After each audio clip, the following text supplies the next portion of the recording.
இதுலேருந்து கட்லா வரைக்கும் breeding tips சொல்லி தரீங்க. ஆனால் இந்த போலார் மட்டும் கண்ணில் காமிக்க மாட்டீங்களேன்னு சொல்லிட்டு ஒரு 2 நாளைக்கு முன்னாடி ஒரு நண்பர் வண்டையாக பேசிட்டாருன்னா பார்த்துக்கங்களேன்.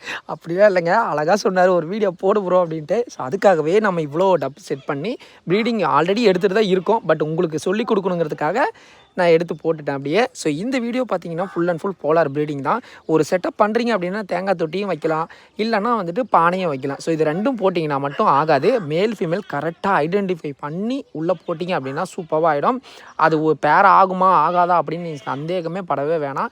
கரெக்டாக மேல் ஃபீமேல் உள்ளே போட்டிங்கனாவே அது கொஞ்சம் நாளில் 2-3 நாளில் பேர் ஆகிட்டு அடுத்த 1 வீக்குள்ளேயே எக் வச்சிடும். ஸோ இப்போ இது பார்த்தீங்கன்னா தேங்காய் தொட்டி தான் வச்சுருக்கேன். ஆக்சுவலாக என்கிட்ட பானை இல்லை, அவ்வளோ செட்டப் போட்டிருக்கனால பானை இல்லாதனால தேங்காய் தொட்டி கடந்ததா அதை எடுத்து அப்படியே வந்து ப்ரீடிங் செட்டப் போட்டாச்சு. இன்னும் 2 நாளில் இது மறுபடியும் எக் லே பண்ணி குட்டிலாம் வந்துடும். ஸோ ஆல்ரெடி நிறைய குட்டி எடுத்திருக்கேன், நம்ம பானில் பக்காவாக இருக்குது. ஸோ இது பார்த்தீங்கன்னா தேங்காய் தொட்டியில் எக் வச்சிருக்கா இல்லையா நான் ஜூம் பண்ணி பார்த்தா இன்னும் நான் வைக்க மாட்டேன், போயிட்டு நாளைக்கு வா அப்படின்னு சொல்லிச்சு. தேங்க்யூ.